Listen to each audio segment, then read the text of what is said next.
Assalamualaikum warahmatullahi wabarakatuh. Seterusnya kita sambung kepada topik seterusnya berkaitan dengan li'an. Ni adalah waktu melakukan li'an bagi menafikan nasab anak.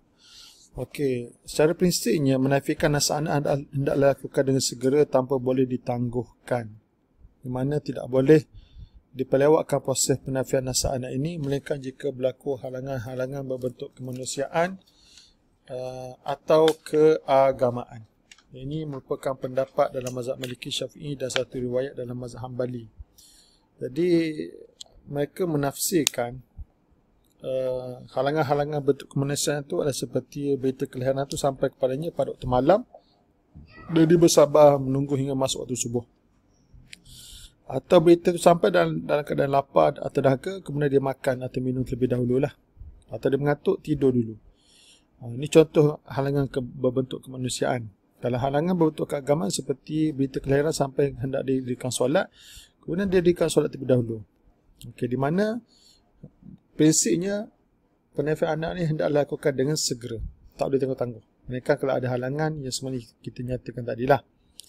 Manakala tindakannya berdiam diri, selepas halangan-halangan tersebut hilang, dikira membatalkan haknya bagi melaksanakan proses penafian nasab anak. Di mana tindakan berdiam diri secara tersiratnya dia dikira mengakui anak itu adalah zudatnya sendiri. Jadi kalau kita tengok ni syarak ni nampaknya lebih suka lah anak ni ada nasab. Okey. Di mana Al-Khatib Asy-Syarbini dalam kitab ni Mughni Muhtaj memperincikan maksud segera melakukan penafian nasab anak itu ialah memaklumkan terlebih dahulu di hadapan hakim bahawa anak atau kandungan itu bukan zudatnya, manakala persalinan dia lakukan selepas daripada itu. Manakala menurut pendapat satu riwayat daripada Imam Abu Hanifah, tidak disyaratkan untuk menafikan nasab lakukan sujud selepas kelahiran. Namun diberi masa selama 3 hari lah untuk buat demikian. Sebab dalam 3 hari gugurlah hak suami bagi menafikan nasab anak berkenaan daripadanya. Di mana tempoh 3 hari ini dikira sudah memadailah bagi untuknya berfikir panjang sebelum dia memutuskan untuk bertindak menafikan nasab anak tersebut daripadanya atau tidak. Dan ini merupakan pandangan dalam mazhab, satu pandangan dalam mazhab Syafi'i lah. Okey, ini secara prinsipnya macam tu. Jadi mungkin pelajar boleh baca dengan terperinci lah dalam nota ni lah. Okey, kemudian apakah implikasi li'an? Jadi apabila suami melakukan li'an terhadap isteri, mengikut cara telah dinyatakan sebelum pada ini, maka implikasinya lah yang pertama, suami pertama tidak dikenakan dengan hukuman had qazaf. Kemudian isteri tertuduh akan dikenakan hukuman had zina kecuali dia juga melakukan sumpah li'an bagi menggugurkan had zina ke atas dirinya lah. Okey. Namun jika isteri enggan melakukan sumpah li'an selepas suami bersumpah li'an, dia wajib dikenakan hukuman had zina menurut pandangan mazhab Maliki dan Syafi'i. Ini berdasarkan umum ayat 8 hingga 9 dalam surah An-Nur. Okey, manakala dalam mazhab Hanafi dan Hanbali, mereka mengatakan bahawa tindakan isteri tidak bersumpah li'an tidak dikenakan hukuman had ke atasnya. Alasannya kerana tidak boleh disabitkan perbuatan zina dengan semata-mata tindakannya tidak bersumpah li'an menafikan perbuatan zina.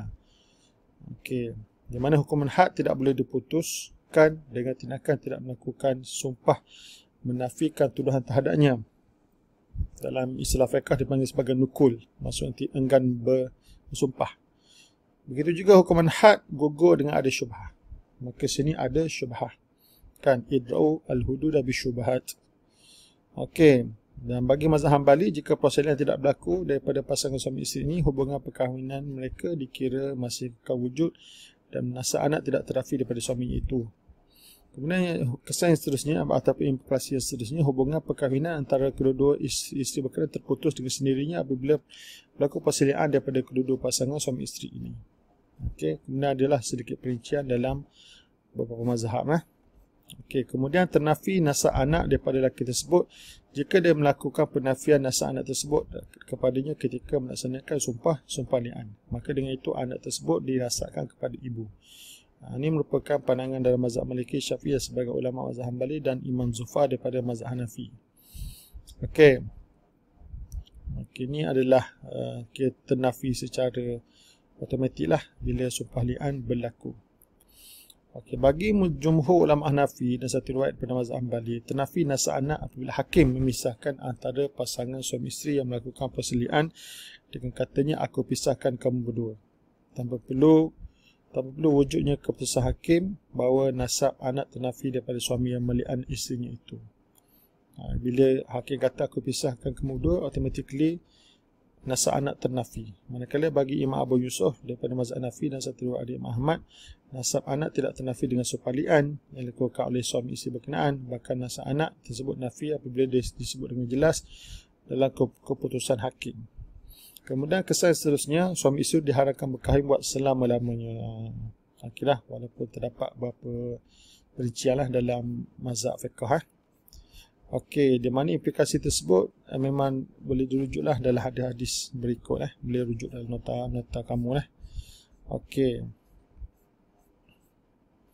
Kemudian bagaimanakah sumpah li'an oleh isteri? Di mana kalau suami telah selesai melakukan perselian, di mana perselian tersebut menyebabkan suami tidak kena dengan hukuman had qazaf, dan ikutnya kesan daripada itu, isteri dikenakan hukuman had zina kan? Okey, jadi isteri juga boleh menyelamatkan dirinya daripada dikenakan hukuman had zina dengan dia pula melakukan li'an balas terhadap suaminya. Maka hendaklah isteri melakukan sumpah li'an dengan berkata, aku bersaksi dengan nama Allah bahawa si Anu, maksudnya merujuk kepada suami itu, telah berdusta terhadap tuduhan zina terhadapku. Dan jika terdapat anak yang nafikan nasab oleh suami, hendaklah disambung sumpah li'an tersebut dan katanya, dan anak itu adalah daripada zuriatnya. Kan? Maka bila diungkapkan dengan kata-kata tersebut, maka hukuman had zina atas dirinya digugurkan. Ini berdasarkan firman Allah SWT dalam surah An-Nur ayat 8 hingga 9. Okey. Kemudian syarat sah li'an yang pertama, berlaku qazah terlebih dahulu daripada pihak suami sebelum dilakukan li'an. Kemudian suami melakukan li'an terlebih daripada li'an isteri. Kemudian suami isteri itu hendak menggunakan ungkapan li'an yang dinyatakan sebelum pada ini. Kemudian kelima ungkapan penyaksian yang diucapkan oleh suami isteri itu hendaklah berturutan. Tidak harus berlaku senggam di antara yang dianggap tidak berturutan dalam peniraan uruf. Maksudnya mualak lah ni. Dan hakim wajib menasihatkan suami isteri dan mengingatkan mereka akan kesan perbuatan dusta lah. Kalau mereka melakukan li'an tersebut. Dimana contoh hakim berkata, perhitungan diri kamu berdua tersesat pada Allah, seorang daripada kamu telah berbohong, adakah sesiapa dari kamu ingin menarik kata-katanya? Okay, ini adalah merujuklah kepada hadis-hadis yang berkaitan dengan sumpah li'an ni lah. Okay. Kemudian isu yang berlaku seterusnya adalah, adakah disyaratkan untuk dilaksanakan li'an ni berlakunya hukuman had dalam masyarakat lah. Kalau ikut Fatwa Jordan ni 2014, dia kata tidak disyaratkan dilaksanakan hukuman had zina dan qazaf dalam negara bagi dijalankan proses li'an bagi tuduhan zina terhadap isteri atau menafikan nasab anak. Dan kebanyakan daripada perkara ini telah disebut dalam kebanyakan undang-undang kisah di negara antara Jordan untuk melaksanakan sumpah li'an tadi. Maksudnya tidak disyaratkanlah dilaksanakan hukuman had zina dan qazaf dalam negara. Kemudian isu yang seterusnya adalah berkaitan dengan pandangan ulama kontemporari dengan kedudukan ujian DNA. Adakah boleh dijadikan sebagai mekanisme untuk menafikan nasab anak lah tanpa menggunakan kaedah li'an, maksudnya guna DNA saja. Jadi secara umumnya ada dua pandangan yang besar lah. Pertama, pandangan yang menolak DNA, maksudnya pandangan ini mengatakan kena guna hukum asal jugalah. Hukum li'an kerana ia termaktub dalam Al-Quran dan sunnah Nabi SAW. Dan ini merupakan pandangan majoriti ulama kontemporari lah. Okey. Kemudian pandangan kedua, pandangan yang menerima. Tapi walaupun begitu, terdapat perincian lah bagi setiap pendapat tersebut. Yang pertama, dia kata ujian DNA boleh digunakan untuk menafikan nasab anak jika suami yakin bahawa anak dikandung isteri bukan daripada benihnya. Seperti suami itu zakar ni tiada, mati pucuk ataupun terpotong dua testisnya lah. Dan kadang ini tidak mengapa kaedah li'an tidak digunakan untuk menafikan nasab anak. Jadi boleh guna DNA lah. Okey, ini merupakan pendapat Dr. Muhammad Mukhtar Sulami, mantan Mufti Tunisia, Dr. Yusuf Qaradawi dan Dr. Abdullah bin Muhammad bin Abdullah. Pendapat yang kedua yang menerima, dia kata nasab anak tidak ternafi dengan proses li'an jika ujian DNA dapat membuktikan bahawa nasab anak tersebut adalah milik lelaki yang melakukan proses li'an tersebut. Okey, maksudnya kalau lah guna li'an, kemudian DNA kata anak-anak tersebut. Jadi soalannya DNA itu ada kuat. Dan kuat bahawa nasab anak tersebut tidak ternafi. Tidak ternafi walaupun lelaki tersebut menggunakan li'an, tapi DNA kata itu anak dia. Namun sebaliknya, jika ujian DNA membuktikan bahawa anak tersebut adalah bukan benih lelaki berkenaan, maka dia kena pakai li'an. Maksudnya cukuplah guna li'an, maksudnya kembali kepada kaedah asal lah, untuk dikira sebagai kaedah menafikan nasab anak. Jadi maksudnya DNA itu diguna pakai kalau maksudnya DNA itu kata anak tu adalah anak lelaki berkenaan, maka kalau dibuat li'an juga, maka tak ternafi. Tapi kalau ujian DNA kata bukan milik lelaki berkenaan, maka pakai li'an untuk menafikan nasab anak. Di mana ujian DNA dalam kedua keadaan ini dikira sebagai hujah pelengkap lah kepada kaedah li'an yang dilakukan oleh lelaki berkenaan lah. Ini merupakan pandangan Dr. Nasr Farid Wasim Mantan Mufti Mesir. Kemudian dia kata jika DNA dapat membuktikan bahawa yakin bahawa anak yang dikandung bukan benih suami, maka tak perlu perkalian lah. Maka nasab anak ternafi dengan laporan ujian DNA tersebut. Tapi isteri berhak memohon untuk jalankan perselian untuk menggugurkan hak zina terhadap dirinya, kerana boleh jadi kandungan tersebut bukan sebuah hasil daripada waktu syubhah lah.